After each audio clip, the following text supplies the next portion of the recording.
Here is my Google Classroom for Mrs. Davis class. Here you can see I just posted an announcement, and then I'll go to the classwork and you can see more there. So here's my resource page. I included a document and then a few links and videos for the kids to watch, and then go back, and then here is the assignment I gave them. All I did was, for the resource page, I clicked create, and then I made it a material or reuse post. You could use either. And then for this one, I just created an assignment. And then here's my assignment.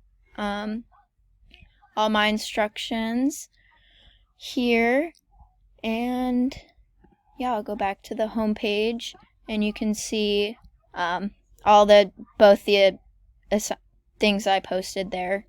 And yeah, that's all. Thank you for watching.